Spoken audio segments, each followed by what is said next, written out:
ნათი მხარია რომ დღეს ვარ ჩვენს ასე ვთქვათ სტუდიაში შენს არხზე და მაინტერესებს როგორ დაიბადა ის იდეა რომ შეგვიქმნათ თანამგზავრი 94 TV94 რა იყო ამის мотиваცია და რომ მოგვიყვე აი შექმნის აი ეს ისტორია. პირველ რიგში მოგესალმებით, მივესალმებით თქვენს მოყურებელს. მიხარია რომ თქვენი მასპინძელი ვარ დღეს და თქვენი სტუმარიც თან ორივე მოვალებას ვითავსებ. მოკლედ მიხარია რომ თანამგზავრზე არც ტელევიზიაში მოგვს ნასაუბრები, არც ჟურნალისტთან და მიხარია რომ ეს იდეა ამდენმა ადამიანმა აიტაცა. თანამგზავრის იდეა წამოვიდა იქიდან რომ მე დავამთავრე სკოლა 2021 წელს, ვიყავი სტუდენტი და ანუ წარმოგიდგენთ პრიმიტიულ საუბარში წამოვიდა ეს იდეა, ესე იგი დასახლებების ჯგუფში ხშირად იწერებოდა კითხვა რომელი სკოლა ჯობია 94-ზე რა სიტყვით ასე ისე და მოვედი იდეით დირექტორთან რომ მოდი გავაკეთოთ საინფორმაციო რამდენიმე ვიდეო რომელსაც სკოლის გვერდზე განვათავსებთ და ადამიანები გადმოვლენ ჩვენს გვერდზე და მიიღებენ ჩვენი სკოლის შესახებ ინფორმაციას და არ იქნება ამდენი კითხვები.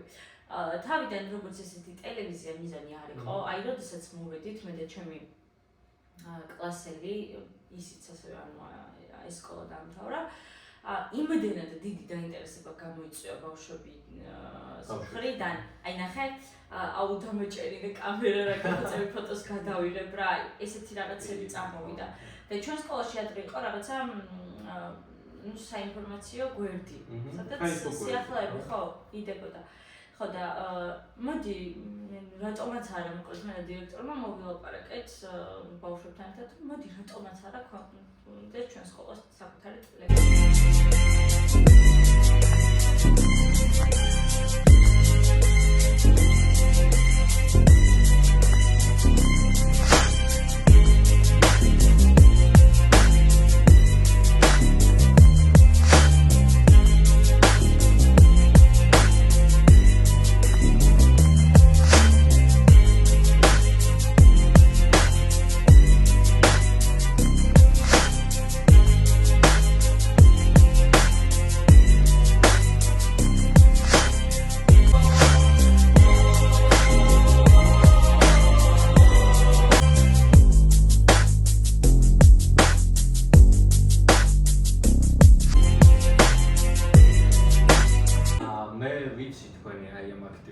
შესახებ ჩვენ როდესაც ჯენზიდებად არენას ტურნირი გქონდა თქვენთან მოვედით და მე მახსოვს რომ გავუწდი ესეთი კარგი სტაფი, ესეთი კარგი ორგანიზება რომ დამხდარა და საკმაოდ კარგი ბავშვებიც იყვნენ და აქტიური თაობა.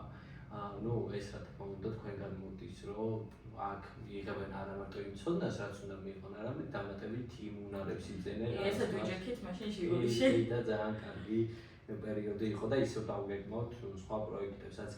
ნათი, რა მაინტერესებს იცი თუ გაიხსენებ იმ რეპორტაჟს, იმ გადაცემას, რითიც გახსენით აი ეს თქვენი არხი, თქვენი გვერდი.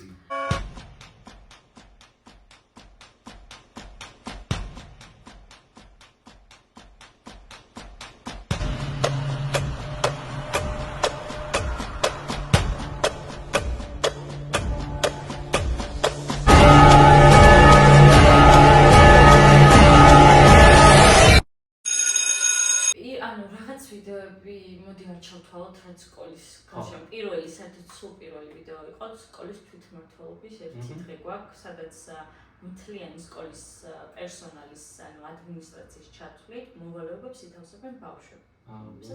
კი დირექტორიც კი არის მოსწავლეები დღეს.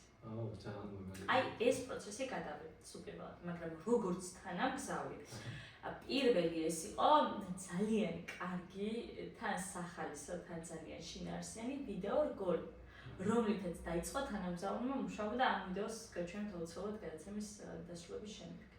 ეს იყო პირველი. პირველი გადაცემა იყო მესამე თვალი, სადაც მასწავლებლებს ვიწვევდით ორ მასწავლებლს ერთად და ჰქონდა ორი ანუ გადაცემა შედგებოდა ერთი იყო სადაც კითხვებს სვავდა ჩვენი მოსწავლე ჟურნალისტი, მეორე ნაწილი შედგებოდა გადაცემის თამაშებისგან. გამარჯვებულს გამოავლენდით და ასე შემდეგ. ეს იყო პირველი იმის მერე ძალიან ბევრი ხო არა Facebook-ზე როცა გადახედავ და რა მაინტერესებს იცი თანამგზავრი რატომ გადაწყვიტეთ რომ დარქმეოდა აი ამ თქვენ არხს მე არ შემირჩევია სხვათა შორის სახელი აი ერთადერთი კი არა ერთ-ერთი იმიტომ რომ ძალიან ბევრი რამე შემიძლია დავითრაბა ხო ჩემი ბავშვებით მოკლედ სახელი ჩვენ სკოლის ტელევიზიას დაარქვეს ბავშვებმა მე არ დამირქმევია ნამდვილად და საერთოდაც რა ჩვენი ტელევიზიის მთლიანი სამუშაო წელი რაც არის აბსოლუტურად დაფუძნებული არის ჩემ და ბავშვების კომუნიკაციას და ერთად მუშაობაზე და იდეაც წამოვიდა ბავშვებისგან აი რა ვიცი აი მაქსიმალურად ჩართულები არიან ბავშვები იდეაც წამოვიდა ბავშვებისგან და ნუ დავარქვათ თანამგზავრიო და რატო როცა და ისო კითხვა რომ რატო უნდა დავარქვათ თანამგზავრი ბავშვებმა ესე ახსნეს რომ ჩვენ უნდა ვიყოთ თანამგზავრი სკოლის მოვლენების და სხვა შორის იმ პერიოდს რომელსაც თანამგზავრი ვერ მოესწრო ჩემი მოსწავლეები მაინც გადაწყვეტენ და სკოლის მატიანე ამოქეკეს ხო აი ისტორია და ძალიან აი დაარსების დღიდან დღემდე თუ კი სკოლაში რამე მნიშვნელოვანი ხდებოდა პატარ-პატარა სიუჟეტებს რეპორტაჟებს აკეთებდნენ და TikTok-ზე გქონდა განთავსებული Facebook გვერდზე ნუ სოციალურ ქსელებში კი ჩვენ გვერდზე ვინც შევა ყველა ნახავს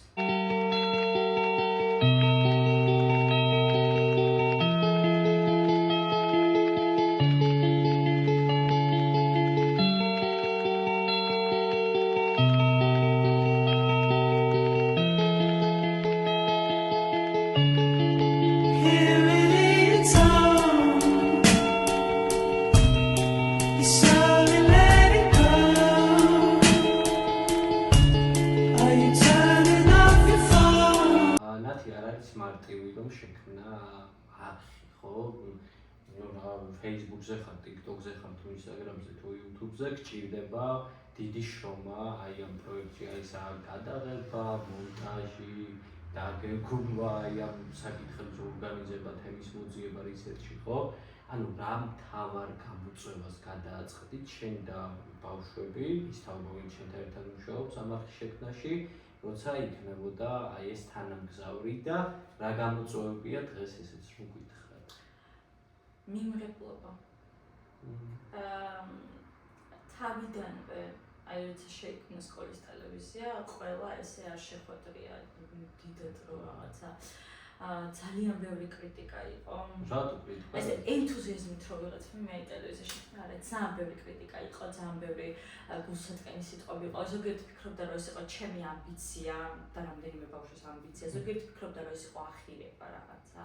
ზოგიერთი საერთოდ არ შეეროდა და ეგონა თამაში, მაგრამ დაუმტკიცე იყვნენ ადამიანები და აი ეს მარტო მე არა, ეს შევწევთ მე ბავშვებმა მყავდნენ გამორჩეული ბავშვები, რომლებიც აი გვერდით მედგნენ ბოლომდე და რა თქმა უნდა იყო დირექტორი, რომელიც აი რა პერიოდი ხო არის კრიზისული პერიოდები, არასოდეს არ გაწეულა გვერდზე. ნინო კახარია, ამისთვის ძალიან დიდი მადლობა. იყო ჩემი დამრიგებელი, რომელიც კი ნამდვილად იყო ჩემი დამრიგებელი, ეთერ სააკაშვილი, რომელიც ყველა თემაზე გვეწევდა, ნორმალურზე ამბობდა უარს და აი განსაკუთრებით დამომახსოვრდა ეკალიჩელი, ჩვენი სკოლის დირექტორის მოადგილე და რატომ განსაკუთრებით ჩვენ სკოლაში გვყავს დირექციას უკვე ძალიან კარგი აქვთ მიმღებლობა, თუმცა აი ეკალიჩელს საშინელად არ უყვარს კამერის წინ დგომა. შინაურულად რო ვთქვათ და ანუ არ მოსწონს რა, ყოველთვის ცდილობს რომ ანუ სადაც უწევს კამერასთან საუბარი, თავი არ იდოს და როცა თავიდან დავიწყეთ და მაშინ რესპონდენტიც ჭირდა თემაც ჭირდა და ვიდგავდით პირველ ნაბიჯებს არასდროს უკან არ დაუშვებია და როდესაც ადამიანისთვის ამდენად მიუღებელია კამერის წინ დგომა, მიუხედავად იმისა, რომ ამხელა ტელევიზიას გამოსხარნელობ, აი ჩემთვის ახლა აი ამ ამპლუაში ყოფნა არის საშინელება. არ შემიძლია, მე მიყვარს, როცა არავინ არ მიხედავს და ვმუშაობ. ხო, მე მიყვარს მუშაობა, მე მიყვარს ფუსფუსი, მე უნდა ვიმუშაო და აი კამერის წინ უნდა იდგნენ ჩემი ბავშვები და მოკლედ მის რა იყო მასწავლებლების მიუხედავად იმისა, რომ ზოგიერთი საზრით ვარ კარგი ორატორი და შემიძლია საუბარი, მე ვეთანხმები მაგ ადამიანს. არ მიყვარს. გამოჩენა მირჩენია პოპულისტებში. გადასმით. ვფიქრობ რომ მადლობა. ხო და აი ეს ადამიანები და კიდევ იყვნენ ბევრი, იყვნენ მოსწავლეები, კოპა სუთიძე, ნინი კალოწოშვილი, დავით ციკლაური, თათია ბაჭრიძე, ადამიანები, რომლებიც ლეილა ცავა და ბევრი ახლა არ ჩამოთვლით რომ სადღაც 200-მდე ბავშვი არის, ვინც იყო ახლაც არის, იყვნენ ადამიანები, არ მინდა რომ მიწყოს, მაგრამ ეს იყო გამორჩეულად და დღესაც თათია და კოპა არიან სკოლის კურსდამთავრებულები და ჩვენს გვერდით არიან. შეიძლება ისდაგვარად ნინც ასევე საფეხბურთო ლიგა მაიყვანა და იქ მოღვაწეობს ამ ჟურნალისტიკის განხრით და კოპამაც და თათიამაც თანამგზავრში აღმოჩნეს თავისი ეს ის კოპაა, გამერეცერვეხლა. კოპა ჩვენი ცნობილი კოპა და საკუთარი პროფესია იპოვეს. აი ამ ყველაფერს რო ვუყურებ, აი იმას რომ ვუყურებ, რომ არა ერთ ტელევიზია დაინტერესებულა ჩვენი ტელევიზიით, დიდი ტელევიზიები. იმას რომ ვუყურებ, რომ ჩვენ არაერთი კონკურსის გამარჯვებულები ვართ და ეხლაც ერთ-ერთ კონკურსში ვაწევთ. იმას რომ ვუყურებ, რამდენმა ბავშვმა მოაჩინა თავისი თავი. ეხლა ჩვენთან აი თუ რომელიმე კონკრეტული საგნის კლუბში არის აკადემიური მოსწრება, მაღალი საჭირო, ჩვენს ტელევიზიაში აკადემიური მოსწრებას არ ენიჭება მნიშვნელობა. მთავარია ბავშვს ჰქონდეს სურვილი რაღაც შექმნას, ინტერესი, უყვარდეს ადამიანები და უყვარდეს სკოლა. აი ეგ თანამედროვე მითხოვნა და ეგრე უნდა იყოს.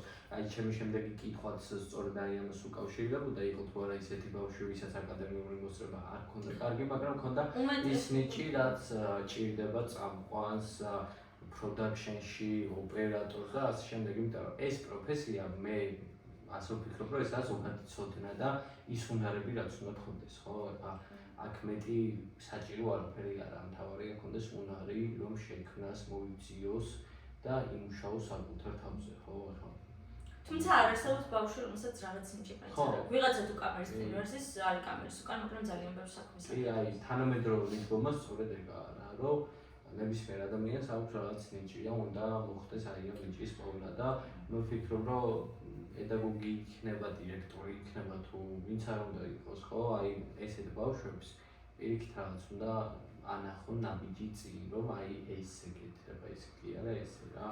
ხო და ინახე, აი ეს კრიტიკა, ეს ყველაფერი რაც იყო დასაწყისში და ეხლაც არის, აი ვიღაც ანუ აქვთ გარკვეულ ადამიანებს. აქვთ გარკვეულ ადამიანებს რაღაცა არ მოსწონთ, ხო?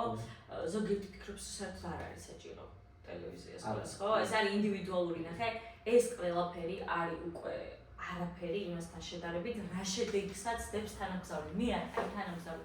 სულ ვამბობ, რომ თანამგზავრი არ არის უბრალოდ სკოლის ტელევიზია, ის არის ისტორია, ის არის ცხოვრება, რომელსაც ბავშვებთან ერთად ისტორია და ცხოვრება, რომელსაც ბავშვებთან ერთად ქმნიან მასწავლებლები და დარწმუნებული ვარ, რომ ძალიან ბევრი წლის მერეც ძალიან ბევრი თავი გაიხსენებს. ამას თუ არ ვიცი რა იარსებებს თუ არა ჩვენი სკოლის ტელევიზია, მაგრამ ძალიან ესე ოქროს ასოებით რომ შევა ჩვენი სკოლის ისტორიაში გვიცი. მე ვფიქრობ, რომ იარსებობს და კიდევ უფრო მეტად უნდა განვითარდეს, იმიტომ რომ საჭირო. ნუ ფინანსები. აი მაგე ეგ უნდა მეკითხა ჩვენს არხი გვაქვს და ვიცით რომ არ არის მარტივი რომ შეინახო ხო თუნდაც ტექნიკა გჭირდება, განათლება გინდა, მიკროფონები ამ გჭირდება.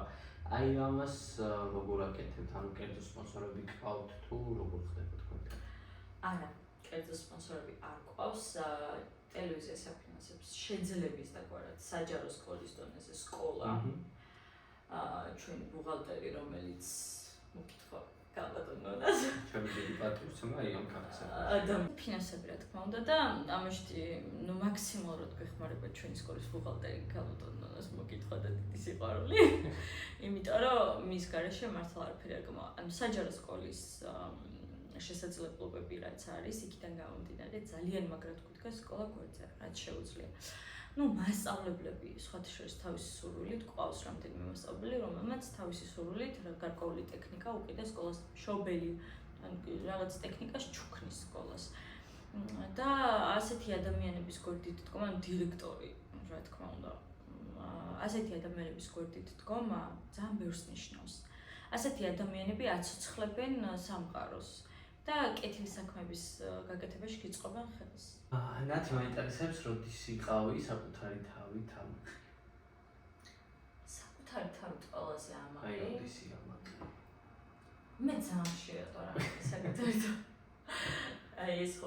აი ეს კავშირებოდა თანამწავს. ნახე, საკუთარ თავით ამაყივარ მაშინ, როდესაც ჩემი გაკეთებული საქმით, ან ჩემი საქციელით, ან ჩემი სიტყვით ხედავ, რომ სხვა ადამიანს ვაბედნიერებ. ხო, ძალიან ხშირად და კარგად გამომდის ეს საქმე და ამიტომ ძალიან ხშირად ვარ ხოლმე საკუთარ თავით ამაყი. აი, მიუხედავად იმისა, რომ ბევრი წარმატება გქონია ეხლა თბილისის მასშტაბით ყოფილვარ რაღაც რეგიონალური კონკურსის გამარჯვებული, ყოფილვარ სხვადასხვა ტელევიზიის სტუმარი, კონკურსები მოგვიგია, რა ვიცი, ძალიან ბევრი წარმატებისთვის მივიღწევი, აი ისეთ ძალიან მაგარ და წარმატებულ ადამიანებთან გვაქვს ურთიერთობა მე ბავშვებთან ჩვენ სკოლას, რომ შეიძლება ამითი ამაყო, მაგრამ აი მე ესეთ რაღაცებზე უფრო მეტად მაბედნიერებს ის, რომ აი როცა სხვას მე ბედნიერებას ვანიჭებ ჩემი ქმედებით, აი მაშინ ვარ ამაყი, იმიტომ რომ ძალიან რთული არის ვიღაცის ბედნიერების მიზეზი იყო, ურთულესია და ეს რომ შეგიძლია დღევანდელ ცივ სამყაროში არის ძალიან მაგარი რაღაცა ჩემი აზრით. თქვენ ჩაერთეთ ასევე ჩვენი ორგანიზაციის თაობათა ერთიანი მოძრაობის პროექტში, რაც უკავშირდება აფხაზეთს.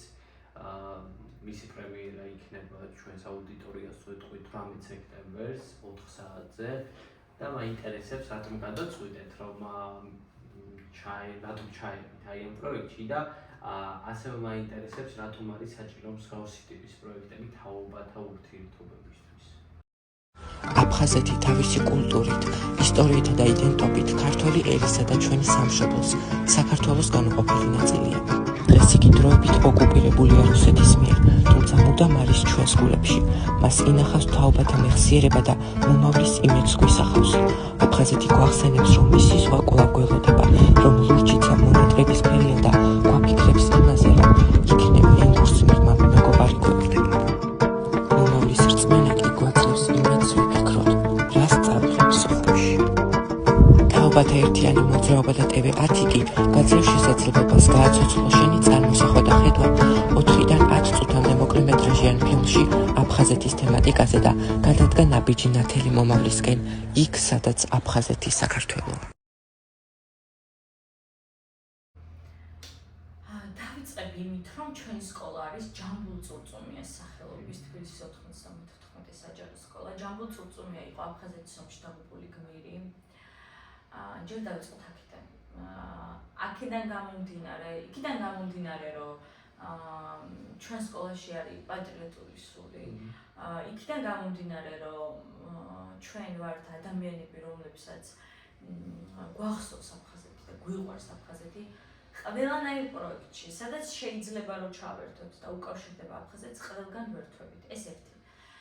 მეორე არის ის, რომ ჩვენ სკოლაში ძალიან ხშირად და შარშან იყო გასულ წელს ღონისძიება აფხაზეთთან დაკავშირებით, სადაც ყავდნენ ძალიან მნიშვნელოვანი სტუმრები, მათ შორის ხალხთან გულიკო ამილიძე. მოგიხვა ჩვენგან დიდი პატივი სემამას, რასაც ეს ადამიანი სამგორის რაიონში აკეთებს. არა მარტო სამგორში, მაგრამ ანუ აქ უფრო მეტად იგრძნობა ის ენერგია და მუქტი და ჩვენი პროექტების ეს იყო ჯენზიდებათ არენა თუ სხვა პროექტების მუდმივი მხარდამჭერი ჩვენთან ერთად ორგანიზატორი და მუდმივად დიდ მხარდაჭერას გვიცხადებდა და ჩემი დიდი პატივით სემამას აქედან. ნამდვილად ჩემი დიდი სიყვარულიც, იმიტომ რომ ჩემი უფროსი მეგობარია ის. მე მგონი ჩვენ ყველას მეგობარია სამგორში.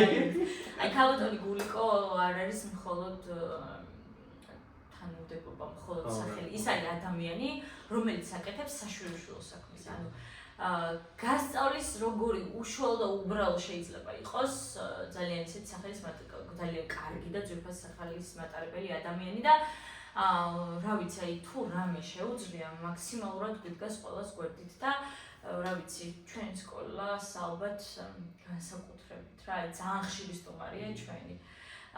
და იყვნენ ასევე, ხო, დაუბრუნდები ისე აფხაზეთის თემას, იყვნენ ასევე ჩვენი სკოლის სტუმრები აფხაზეთის ავტონომიური რესპუბლიკის საბჭოდანაც, გამგეობიდანაც, მოკლედ რა, აფხაზეთის გარშემო ჩვენ სულ ტრიალებთ და ხშირად ყავს ხოლმე სტუმრები და გეგმავთ კიდევ ერთხელ ისებას აუცილებლად დავუპატიჟებთ თქვენს ტელევიზიასაც და თქვენს. და ეს არის მეორე, რომ ჩვენ ტრიალებთ გამუდმებით ამ თემის გარშემო და მესამე არის ალბათ ამბიცია ასევე. ეხლა გამოვხდები რომ არის ამბიციურები რომ თუ რამე კონკურსი არსებობს ხო უნდა ჩავერთოთ და უნდა მოვიგოთ აი ეს ამბიცია გვაქვს რომ ეს თუ ჩავერთობით უნდა მოვიგოთ და ნახოთ რა გამოგვივა წარმატებები მინდა გისურვოთ აი ამ პროექტშიც და არა მარტო პროექტში და აი ასეთი თაობათა ურთიერთობები არის აუცილებელი იმიტომ რომ კონფლიქტი არის რა მოკლედ ჩვენზე უფროს თაობასა და ახალგაზრდებს შორის არის ბევრი რაღაც რაც ჯერ კიდევ მოუგვარებელია ურთიერთობებში მე ვფიქრობ რომ დიდ თაობას უყარს კონტროლი როცა მათი გადაწყვეტილებით კეთდება რაღაც მათი იდეით ახალგაზრდებს მეტი თავისუფლება უნდათ იმიტომ რომ სხვანაირად აზროვნებენ სხვანაირი დროც არის ალბათ და ასეთი ურთიერთობები ერთია რომ ისტორიას ანარჩუნებს ну ასეთი პროექტები რომელიც ისტორიას ეხება და ეს საქართველოს ისტორია რომელიც არასოდეს არც ერთმა საქართველოს მოქალაქემ არ უნდა დაივიწყოს იმიტომ რომ სხვაგვარად შეუძლებელია და ასევე პირად ურთიერთობებსაც ახლა სხვადასხვა შეგრძნებებს აღვიძებს ვიღაცას რაღაცაზე დააფიქრებს ვიღაცას რაღაცაზე მიახვედრებს მიანიშნებს და ფიქრობ რომ ასეთი ურთიერთობები განავითარებს უფრო თაობების ურთიერთობებს და აი ეს კონფლიქტი შედარებით უფრო მოგვარებადი გახდება რაც თაობათა შორის არის იმიტომ რომ ეს არ არის დღევანდელი პრობლემა ეს საუკუნოვანი პრობლემაა ყველა პერიოდში იყო ეს პრობლემა და ფიქრობ რომ აი ამ პრობლემას მოაგვარებს რაც არის ეს ბრძოლა თაობების შორის რომ მათ თავიანთი აზრი და შეხედულებები აქვთ მიმართულებები ახალგაზრდებს თავიანთი შეხედულებები და მიმართულებები აი მაგიტომაც დავარქვით სწორედ ჩვენს ორგანიზაციას თაობათა ერთიანი მოძრაობა იმიტომ რომ მე პირადად მჯერა და არა მარტო მე ჩვენი გუნდის უამრავ წევრს რომ თაობათა ურთიერთობები და ერთიანი საქმის კეთებით ჩვენი ქვეყანა უფრო განვითარდება, უფრო წინ წავა და უფრო მეტ კარგ პროექტს შევქმნით და დავწერთ ჩვენი ქვეყნის ისტორიას და რაც მთავარია და ესე დააყოფა ერთი თაობა მეორე თაობა არა მე ვფიქრობ რომ აი ეს სხვადასხვა თაობებმა ერთიანი მოქმედებით, ერთიანი ენერგიით უნდა შექმნან და უნდა წაიყვანონ აი ეს ჩვენი ქვეყანა წინ. იმიტომ რომ მსგავს ტიპის ორგანიზაციების არსებობა ბევრ კარგ ქვეყანაში ქვეყნის განვითარებასაც წაადგა და რა თქმა უნდა საზოგადოების განვითარებასაც, იმიტომ რომ საზოგადოებას რა თქმა უნდა მუდმივ რეჟიმში ჭირდება განვითარება. ქვეყანა ვერ განვითარდება თუ საზოგადოება არ განვითარდება. შენ რაც არ უნდა ძვირიანი რაღაცა ტექნიკა შეიძინო, რაც არ უნდა აგო ეს გზები, ხიდები აშენო, შენობები, თუ იმის გაფრთხილება და დღევანდელი პრობლემა არის ეს რომ არავინ არ აქვს არაფრთხილება, თუ იმის გაფრთხილება არის სწავლა საზოგადოებამ, თუ რაღაც მენტალიტეტი არ ჩამოყალიბდა, თუ რაღაც შეგნებამდე არ დავიდა საზოგადოება და დახოცა ხალხმა ერთმანეთი სხვადასხვა აზრის გამო ჩვენ ქართველებს არ გვაქვს სხვისი აზრის მიღებულობა. როგორც კი სხვის აზრზე მიდგება საქმე, ეს არ იყოს მიუღებელი, ანუ შენ ჩემთან განსხვავებული აზრი გაქვს, შენ ჩემთვის ხარ უკვე მიუღებელი. აი ეს უნდა მოისწოს, ეს არ უნდა იყოს. ახალგაზრდა იქნება თუ ასაკოვანი ადამიანი იქნება თუ ძველი თაობა იქნება თუ ახალი თაობა, ორივე თაობას უნდა ქონდეს ერთმანეთის აზრის მიმღებლობა. შენ მისი განსხვავებული აზრი უნდა მიიღო, იმიტომ რომ ის არის განსხვავებული. მეც მაგას ვიძახე მუდმივად, რომ უნდა მივიღოთ კაცო ღმერთმა დაგვიფაროს, რომ 100-დან 100 კაცი ერთ აზრზე იყოს და უწონდეს რაღაცა თუნდაც პირობითად ან smartphone იქნება, ტექნიკა იქნება, თუ რაც არ უნდა იყოს, ხო? ნებისმიერ ადამიანს უნდა ქონდეს თავისი აზრი ამ თუ იმ თემაზე და ამ თუ იმ საკითხზე. რამდენიმე კითხვა დამრჩენათ, მაინტერესებს შენ გაქვს შეხება ჯენზი თაობასთან, პირობითად ჯენზი თაობა დავარქვათ და როგორები არიან თქვენი ხედვით, რას ფიქრობთ, რა არის აი ამ თაობის მთავარი გამოწვევა, თუნდაც აი ამ საქმეში, რასაც შენ მდგარ ხარ სათავეში აი ამ თანამგზავრის კუთხით, ხო? ძალიან თავისუფლები არიან. იმდენად თავისუფლები არიან, რომ მეგონი ცოტა გვაშინებს მათი თავისუფლება. მე დებატებს როცა ვატარებდი, მაშინ მივხვდი და თქვი კიდევაც მეგონი თქვენთან თქვი, ხო, განცხადება გავაკეთე, რომ მაშინ ესეთი მოაზროვნეები თუ იქნებოდნენ აი ეს ბავშვები, ანუ არ მეგონა თქო. თაობას ეხება ეს რა თქმა უნდა, იმიტომ რომ აი შენ ხედავდი რა თემებზეც საუბრობდნენ ესენი და იქვე ნახევარსაათში იფიქრებდნენ ამა თუ იმ არგუმენტს და როცა ნახევარსაათში მსგავს ტიპის არგუმენტს მოიფიქრებ ChatGPT-ის და აი ამ პროგრამების დახმარების გარეშე რა თქმა უნდა ხარ მოაზროვნე ნაკითხი, მოაზროვნე და ჭკვიანი ადამიანი და ხო, კი ბევრი ძალიან დადებითი თვისება აქვს, რაც წინა თაობებთან შედარებით შეიძლება ჩაითვალოს, რომ თქვათ განვითარებულები არიან, თუმცა არის ძალიან ბევრი პრობლემა. ფიქრობ, რომ ზედმეტად თავისუფლები არიან. ეს ნახე რა, მოდი ვიღაცამ რომ ჩემი სიტყვა კონტექსტიდან არ ამოგლიჯოს. თავისუფლება არ ნიშნავს, რომ ყველაფერი აკეთო. რაღაც ზღვარი ვიღაცამ კი არ უნდა დაგიწესოს, შენ უნდა დაუწესო საკუთარ თავს რაღაც ზღვარი, რომელსაც რიგი მიზეზების გამო არ უნდა გადახვიდე. ჩემი აზრით ეს თავისუფლება შესაძლოა ძალიან დიდი განვითარების წარმატების მომტანი იყოს ქვეყნისთვის, მაგრამ შესაძლოა იყოს დამღუპველი საზოგადოებისთვის. ეს თავისუფლება არ უნდა აგერიოს აგრესიაში, სხვის დამცირებაში, დაჩაგვრაში და ვხედავთ ხო, რომ დღე არ გავა ვიღაცის სიკვდილი არ გავიგოთ და ეს არის რა? ერთი ადამიანი ყავს მეორეს რისთვის? ღიმილის გულისთვის, სიცილის გულისთვის, ჩაცმულობის გულისთვის შეიძლება ბავშვი ატირებული მივიდეს სახში და ანუ ტელეფონი ბოლო მოდელის ტელეფონი ბავშვს თუ არ უჭირავს სკოლაში შეიძლება ვერ წავიდეს. აი ეს პრობლემა არის ჩემი აზრით თან საკმაოდ სერიოზული და მაგრამ მე ძალიან მომეწონა ის არ ვიცი დამთანხმებით თუ არა ის რაც მიიღო სამინისტრომ და ბატონმა ფორმებთან დაკავშირებით და მეორე smartphone-თან დაკავშირებით, იმიტომ რომ მე თუ მკითხავ ბავშვი როდესაც ასეთ გარემოში მოდის, ის უნდა იჭდეს, წიგნი უნდა იკითხოს და უნდა ჩაერთოს ამ თუ იმ პროცესში რა და აი ეს smartphone-ები, ეს iPhone-ები და ეს ტექნიკა და ჩაცმა არ უნდა გადაატანიოს რაღაც 100%-ით გეთანხმები და სანამ ეს კანონი შემოვიდა და ოცნებად მქონდა რომ ყოფილიყო სკოლაში ფორმები, იმიტომ რომ შენ დოლჩე გაბანას ზედაგაცვია და რაღაცა ჩანთაგიჭიროს, აი მნიშვნელობა არ აქვს. ვისი რომელი ბრენდის რაღაცვია, გაცვია ფორმა, შენ სკოლაში მოდიხარ, ხარ ერთი რიგით მოსწავლე, რომელიც დადის ფორმით და ვიღაცა ვერ დასცინებს მეორე ბავშვს, რომ მას არ აცვია ბრენდული სამოსი და რა თუ ბრენდულ სამოსს მე ვერ ვატარებ.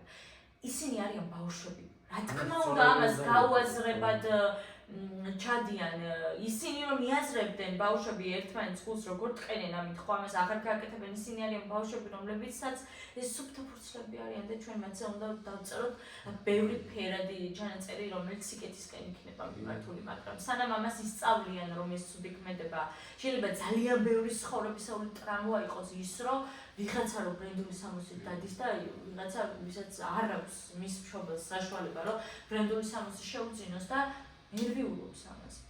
აი ეს რომ არ იქნება და ბევრი ასეთი რაღაც კიდე ჯანსაღი თაობა იქნება ბევრად. კი, გემოვნების შესახებ იყო რაღაცა კამათი, რომ აი გემოვნება შეიძლება გაუფერუნდეთ ბავშვებს, რაღაცა დაკარგონ.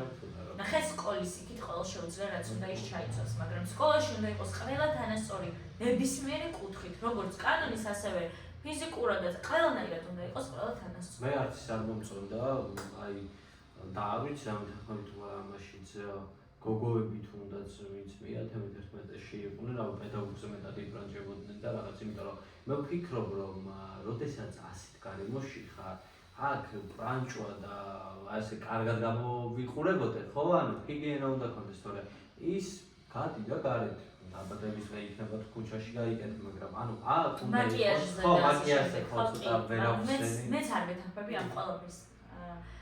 არ ვიცი, შეიძლება ალბათ ძველი თაობის კასპილი რომ არ და რაღაც დებს ჩემს გონებაში მაგისტრალია 23 წლის ვარ, მაგრამ ხო, დიასეკის ხალხთან მაქვს ურთიერთობა და ან ზოგადად ტრადიციულ ოჯახში გავიზარდე და ალბათ ესეც არის. ან სწორია ჩვენი აზრი, ან არასწორი, მაგრამ მეც ვფიქრობ, რომ იცი როგორ მოსწავლე უნდა გავდეს მოსწავლეს და ეს მაკიაჟის დროც მოვა, მიშენების დროც მოვა, ეს იცოდება და ყველაფრის დრო მოვა, ხო.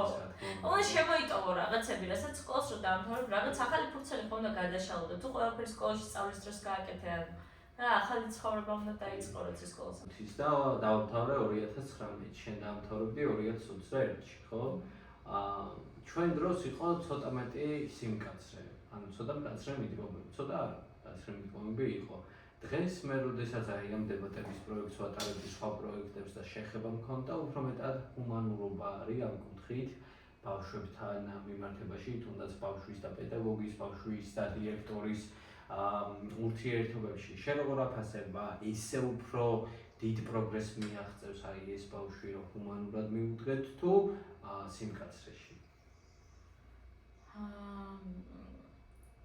სიმკაცრეში ახლა ნახე მოდი გავმიჩნოთ მაშინ რაღაცები რა. სიტყვიერი შეურაცხყოფა ოჯახზე პიროვნული შეურაცხყოფა რა თქმა უნდა არის მიუღებელი. ხელით შეხება არის მიუღებელი, როგორც მოსწავლისთვის კი არა მარტო, როგორც ადამიანისთვის. მე ვფიქრობ, რომ სიმკაცრე არც მშობლის და შვილის ურთიერთობაში, არც მოსწავლის და მასწავლებლის ურთიერთობაში, არც უფროსის და თანამშრომლის ურთიერთობაში, სიმკაცრემ პირველ რიგში ადამიანის კონსტიტუციით განსაზღვრული უფლება არ უნდა დაარღვიოს. რაც მე მაქვს უფლება, არ უნდა შემილახო შენმე ღირსება, არ უნდა ჩამომართო შენმე უფლებები. თორე სიმკაცრე არის საჭირო და აუცილებელი. სიმკაცრის გარეშე ვერ იქნება დისციპლინა. თუმცა უნდა იყოს სამართლიანი და მკაცრი. თორე 80 რომ მესამე და დღემდე მოკითხვა აქედან აი საოცარი პედაგოგები ყავდა, ისე მუშაობელი და საოცარი დირექტორი იყო რა და აი მათგან ბევრს აღმოაჩენს ნებისმიერი ბავშვი რა და ძალიან კარგი მიდგომები ჰქონდათ. აი შეიძლება გაკუთრზე შეხვიდე მასწავლებელი და არ იყვნენ ბავშვები გაკუთრის ხასიათზე. 10 წუთი, 15 წუთი შენ მათ განწუთავს რომ დაუთმაი რაღაც თემით დაინტერესო ზოგადი თემით. ამის მერე აუცილებლად წამოყვებიან ბავშვები სხვა თემაზე. ოღონდ ბავშვებიც უნდა მიეჩვენენ რომ ის 5 წუთი რომელსაც შენ მასწავლებელი შენ ხასიათზე მოყანას უთმობს არ უნდა გადაიზარდოს 40 წუთად.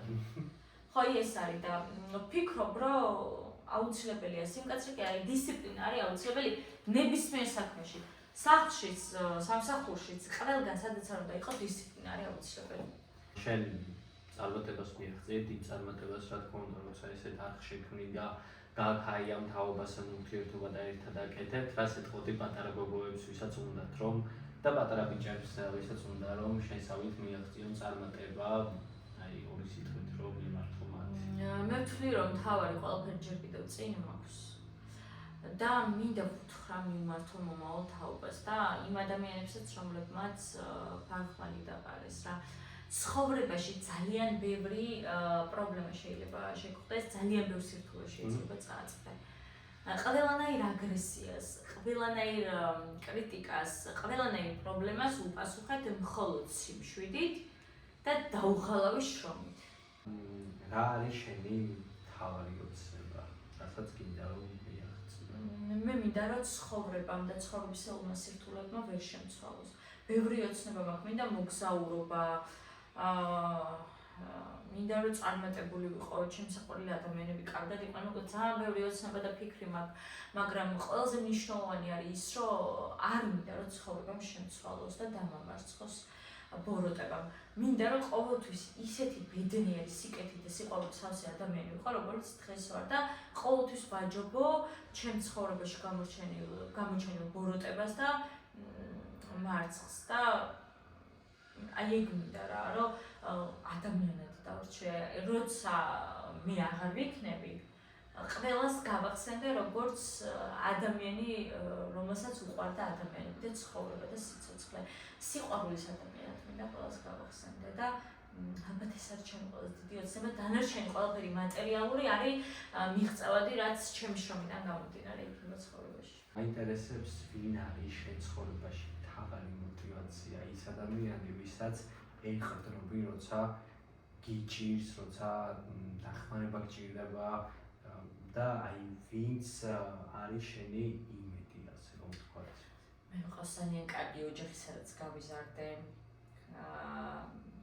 და მყავდა ძალიან კარგი ბაბუა, რომლის იმედიც მთელი ცხოვრება მქონდა და მაქვს დღემდე და როდესაც მნიშვნელოვანი გადაწყვეტილების მიღება მჭირდება, ხშირად ვიფიქრე რომ რა სიტყვის ის მყავს ძალიან კარგი ოჯახის წევრები, თუმცა ჩემს ცხოვრებაში დაბადებიდან დღემდე არის ადამიანი, რომელიც უანგაროდ არაფრის გამო ყოველთვის არის ჩემს გვერდით. აი მაშინაც კი როცა მთელი სამყარო ზურგს მაქცევს, ვიცი რომ ეს ადამიანი მიელოდება და აუცილებლად დამჭერს მხარს და ეს არის დედა, რომელმაც საკუთარი კომფორტის გვერდზე გადადება მოახერხა და მთელი თავის ცხოვრება მიუძღვნა შვილებს და ბედნიერი ვარ, რომ დედაჩემი ჩემს ცხოვრებაში არსებობს, იმიტომ რომ ჩემი წარმატების 99% არის დედაჩემის დამსახურება. მისი мотиваციის და ყოველთვის ის მეხმარება რომ მიიღო სწორი გადაწყვეტილებები. დედაჩემი არის ჩემი საოცარი იმედი, მაგრამ რა თქმა უნდა, ყველასი ჩვენი პირველი ადამიანი, რომელსაც უნდა დავყოთ, ეს არის საკუთარი თავი. როცა არც დედა და არც არავინ გარშემო არ ყავს, შენ უნდა შეძლო და საკუთარი თავი აიყვანო ხელში და საკუთარ თავს დაეყრდნო. და ვფიქრობ, რომ რა თქმა უნდა, ჩვენ გარშემო მყოფი ადამიანები ძალიან მნიშვნელოვანი საფრთხეა, მაგრამ საბოლოოდ მაინც ადამიანმა საკუთარ თავზე დაყრდნობა და საკუთარ თავს მოკვლევის რო ანუ შენ თუ საკუთარ თავზე არ იმას ქები. შავე ხო? რა თქმა უნდა, ვერავინ ვერ იმას გიძებს, იმიტომ რომ საკუთარ თავს შენ უნდა უთხრა რა გინდა, როგორ გინდა და საკუთარი თავის იმედი უნდა გქონდეს, პროფესია იქნება ეს თუ ცხოვრება და ასე შემდეგ. მაინტერესებს შენთვის რა უფრო საჭიროა ისა კარიერაში მიაღწიო წარმატებას თუ ოჯახური სიმშვიდე გქონდეს? მე ვფიქრობ, რომ ეს ორი არის საერთოდ სხვადასხვა რამ და ჩემნაირი ადამიანისთვის ორივე არის შესაძლებელი. მე ვარ ადამიანი, რომელსაც აქვს უშრეტი ენერგია და შემიძლია საკუთარი თავი გადავდო ყველასთვის და ყველაფრისთვის. ძალიან მნიშვნელოვანია ჩემთვის, როგორც რიგითი მოქალაქისთვის და როგორც ადამიანისთვის ვაკეთო ადამიანებისთვის კარგი საქმე, რაც ერთ და ორ ადამიანს კი არა საზოგადოებას წაადგება და ასევე ადამიანისთვის, რომლისთვისაც უძვირფასესი არის ოჯახი, მქონდეს ოჯახში სიმშვიდე. ვფიქრობ, რომ თუ კარიერულ საქმიანობაში მექნება სიმშვიდე, მექნება ოჯახში სიმშვიდე, თუ ოჯახში იქნება სიმშვიდე, კარიერულ საქმიანობაშიც მექნება სიმშვიდე, ორივე ერთნაირად მნიშვნელოვანი არის ჩემთვის, იმიტომ რომ ორივე არის ჩემი ცხოვრება და ოჯახსაც ხო და შენ ცხოვრებას ხო შენ თვითონ ქმნილი. თანამგზავრიც არის ჩემი შექმნილი და ვფიქრობ, რომ მე ჩემი ოჯახური, ანუ პირადული ცხოვრება და ჩემი კარიერა ერთად უნდა განვითარდეთ და ამ სამან მე და ამ ორმა ერთმანეთს ხელი უნდა შევუწყოთ იმაში, რომ წინ წავიდეთ რა. თავარია ორივეგან ყველაფერი კარგად გქონდეს და მე ვიქნები მშვიდად. მაგრამ კრიზისულ სიტუაციებსაც ძალიან მარტივად გავუმკლავდები, ვფიქრობ, იმიტომ რომ შემიძლია. ვარ ადამიანი, რომელსაც შეუძლია ყველაფერს გავუმკლავდეს. ბავშვობას როგორ გაიხსენებ და როგორი ბავშვი იყავი? ცელკი ბავშვი ვიყავი, სკოლაში ძალიან აქტიური ვიყავი, თვითმმართველობაში ჩართული, ყველაფერში ჩართული. ძალიან ცელკი ბავშვი ვიყავი და არ მიყვარდა, როცა ჩემზე წინ ვიღაც იყო. მე დავყოფილი ვიყავი პირველი. მაგრამ ვიყავი ძალიან თბილი და დღემდე გამიყვა ეგ, რომ ძალიან თბილი ვიყავი და არასდროს არ ყოფილვარ ზედმეტად მომთხოვნი. ანუ განსაკუთრებულს არასდროს არაფერს არ მოვითხოვდი. შენ პატარა ყავს და რა გინდა შენი ხასიათი და მას გადაყვეს? მე მინდა რომ ჩემი შვილი იყოს ინდივიდუალური. არასოდეს არ მოვთხოვ ჩემ შვილს რომ იყავი ნათია. ის არის სანდრო და უნდა იყოს სანდრო და არა ნათი ან ვინმე სხვა. უბრალოდ ერთადერთი რაც მინდა რომ დღევანდელ თაობასაც გქონდეს, დიდ უფროს ადამიანებსაც გქონდეს და ჩემ შვილსაც და ჩემ შვილის თაობასაც არის ის რომ ხალხო იყავით ადამიანები. ანუ თქვენში მეტი ადამიანი გააღვიძეთ. სიყვარული, სიკეთე, ემოციების გამოხატვა არ არის სირცხლე. დღეს რატომღაც რაღაცნაირად ადამიანები კეტავენ ემოციებს, უნდა იყო უცებრად ცივი, კაცივ და სამყარო და ეს რას უკავშირდება ამ სამყაროს კაცივებას? არ ვიცი, ალბათ იმას, რომ ხალხმა დაკარგა ღმერთის სიყვარული და ხალხმა დაკარგა ერთმანეთის სიყვარული და ხალხში აღარ არის რწმენა. იცი ადრე წამდათ, რომ სიყვარული ყველაფერს შეიძლება და მოგვარებულიყო. დღეს ადამიანები არიან ყველა საკუთარი თავის გადარჩენაზე ორიენტირებული. ანუ გვერდით ვიღაც თუ იხრჩობა, მე მიჭერს და მე ჩემი საქმის მე ვიცი და იმ თავის თავს მიხედავს. აი ეს მომენტია, არ ვიცი, აი ვერ ვიტყვი რატო ხდება ეს. ალბათ იმიტომ რომ ადამიანებმა დაკარგეს ყველაფრის რწმენა და სიყვარული. შენ რას უკავშირებ აი ამ ადამიანების ერთმანეთის კაცივებას ხომ არ უკავშირებ იმ COVID პანდემიას, რაც გამოვიარეთ, მგონი აი მაშინ მოხდა საზოგადოების კაციება. შეიძლება ფსიქოლოგიურად იმოქმედა რაღაც მხრივ. იმიტომ რომ არამდე მუდმივად ერთად შეეკრება დიდი სუფრები რაღაცები და ბევრ საკითხზე დაგვაფიქრა და შიში გაგვიჩინა ადამიანებს ერთმანეთის მიმართ და აი ამ ეს ჩემი გადმოსახედიდან აი ამ გაციოებამ გამოიწვია ის დისტანცია, რაც დღეს გვაქვს. მაგრამ მოვიშველიებ დოჩანაშვილის სიტყვებს, დედამიწას სიყვარული ატრიალებს დომენიკო და ვიტყოდი, რომ როგორც მინდა რომ ჩემ შვილში იყოს ეს მეტი სიყვარული და მეტი ადამიანობა, ადამიანებო, სხვანაირად არ გამოვა. ბედნიერება რაშია? ბედნიერება არის იმაში, რომ თუ სამყაროში ერთ ადამიანს მაინც უხარია შენი დანახვა. ერთ ადამიანს მაინც უყვარ ხარ და ერთ ადამიანს მაინც ახსოვ ხარ. არ აქვს მნიშვნელობა ეს ვინ იქნება ოჯახის წევრი, ნათესავი, მოსწავლე, თანამშრომელი. ხარ ბედნიერი. მე ვფიქრობ, რომ სანამ გასცემ სიყვარულს, სიკეთეს, ხარ ბედნიერი. როგორც მე მაგალითად ვფიქრობ, რომ ცხოვრებამ ვერ გამაბოროტა. მიუხედავად იმისა, რომ ბევრ უსამართლობას წავაწყდი, ბევრმა ადამიანმა ჩემი სიკეთე ვერ დაინახა, ბევრმა ადამიანმა ჩემი თავდაბლობა და სიკეთე სხვანაირად დაინახა, ვერ გამაბოროტა ვერავინ და ვერაფერმა და ვფიქრობ, რომ ბედნიერება სწორედ ის არის, რომ ყველა სირთულის მიუხედავად და ყველაფერი ცუდის მიუხედავად, როცა რჩები კარგ, კეთილ, ბედნიერ ადამიანად. და ვფიქრობ, რომ ამაშია ბედნიერება, როცა სიყვარულით ხარ სავსე, როცა ემოციებით ხარ სავსე, როცა იმედით ხარ სავსე, ვერ იქნები უბედური, აუცილებლად იქნები ბედნიერი. ნათ შენ ცოტა ხნის წინ გახდი დედა და მაინტერესებს როგორია დედობა სიტყვია. საოცარია. ამ გრძნობის ანალოგი გრძნობა არ არსებობს დედამიწაზე. ერთდროულად გრძნობ ძალიან დიდ პასუხისმგებლობას და თან ძალიან დიდ ბედნიერებას და იცი რა არის თუ აქამდე შენ უბრალოდ ცხოვრობდი საკუთარი თავისთვის, ეხლა იცი რომ არსებობს სამყაროში ადამიანი, რომელსაც უნდა იცხოვრო, რომელსაც ჭირდები, უყვარ ხარ და მისთვის ხარ აუცილებელი. ეს არის ძალიან მაგარი გრძნობა და мотиваცია. როცა დღეები და ღამეები ამ საქმეში ხარ, რომ რაღაც გააკეთო, ხო? იმიტომ რომ ჩვენ ვსწრეთ არა მარტივი არც პროფესია, არც საქმე, თუ არ დაიხარჯე და ენერგია არ ჩადე, ამ საქმეში ვერაფერს ვერ იცავ. მაინტერესებს აი ამ გრაფიკის დროს როგორ ახერხებ, რომ პატარას დავთმო საკმარისი დრო. ნახე ჩვენ წეგავს საუბრობდით სირთულეებზე, რომელსაც გადავაწყდი თანამგზავრის შექმნის დროს. და იყო ერთ-ერთი კრიტიკა, ხო? მე აი ამ კრიტიკას და აი ამ ნეგატიურ ენერგიას ყოველთვის ვასხობ თავდაუწყო მუშაობით და ეს თავდაუწყო მუშაობა ითვალისწინებს გადაბმულად ხან შუა ღამემდე სკოლაში ყოფნას მიწევს. მეხმარება დედა, მეხმარებოდა, როცა ახლა ზაფხულია ვისვენებთ, როცა სკოლაში ძალიან დაწვრთული გრაფიკი მქონდა ბოლო პერიოდი.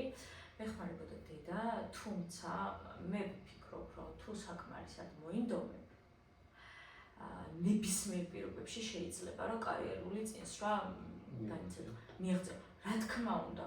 ანუ პირიქით ოჯახი, შენი შვილი არის мотиваცია იმის, რომ იყო უფრო წარმატებული, შენმა შვილმა იამაყოს, როგორ შეიძლება არ იყო წარმატებული, როცა შვილი ყავს. შენ უნდა იყო წარმატებული, იმიტომ რომ შენმა შვილმა შენით უნდა იამაყოს და შენგან უნდა იყოს მაგალითი და თუ საკამარისად მოინდომებ და საკამარისად გიყვარება საკუთარი საქმე, აუცილებლად შეძლებ. შეიძლება არ გეძინოს, ნაკლები ჭამო, ყველაფერი, მაგრამ ყველაფერს შეძლებ.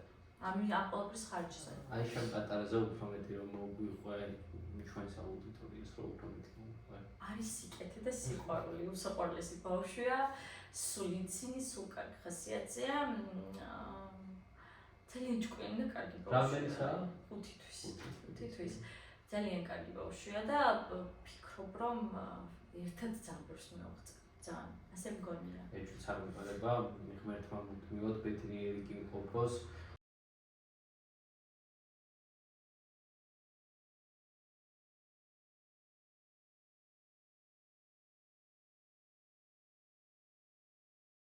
რა მაძლევს ძალას, როცა ვიღლები, ხო?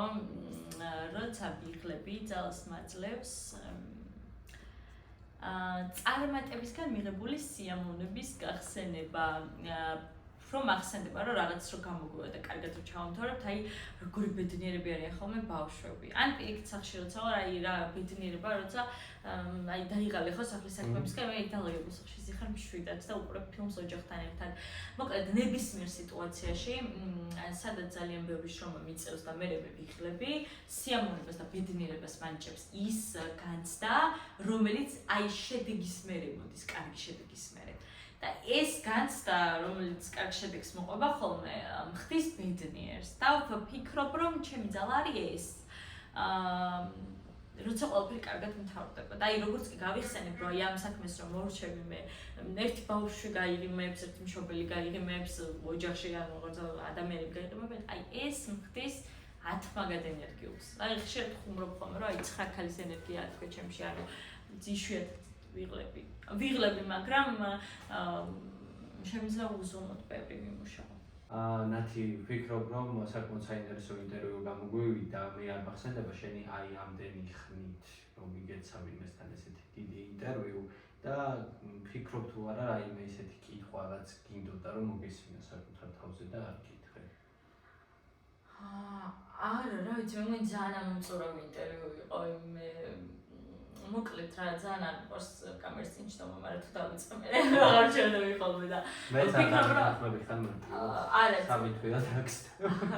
არა, მართლა ძალიან საინტერესო ინტერვიუ იყო, ვფიქრობ, რომ ადამიანები სხვანაირად გამიცნობენ, ერთ-ერთი რაც მინდა ჩემს მოსწავლეებს და საზოგადოებას მიმართო არის ის, რომ მინდა რომ ძალიან ბევრი სიყვარული იყოს ადამიანებში რა, ანუ არ გვინდა ხალხო ეს ერთმანეთის გაწირვა, დაძირვა, ჩხუბი, ანუ შევძლოთ რა ერთმანეთის მიღება, ისეთებად როგორებიც ვართ და ყველას და ყველაფერს უყუროთ სიყვარულით და თუ ადამიანები სიყვარულით შეხედავენ ერთმანეთს, ყველაფერი გამოვა. აი გეთანხმები და დაგემშვიდობები, საკმაოდ საინტერესო იყო ინტერვიუ და კიდევ შევხვდები ჩვენ სხვა ფორმატებში. ასეთი იყო მადლობა თქვენ მოგზაურობისთვის. ხარეთ პირიქით მოწვევისთვის. ასეთი იყო მეგობრებო, ჩვენი საუბრები, ერთმანეთს ხვდებით პარასკევს საღამოს 10 საათზე, გვიყურეთ და გამოიწერეთ ჩვენი არხი. ნახვამდის.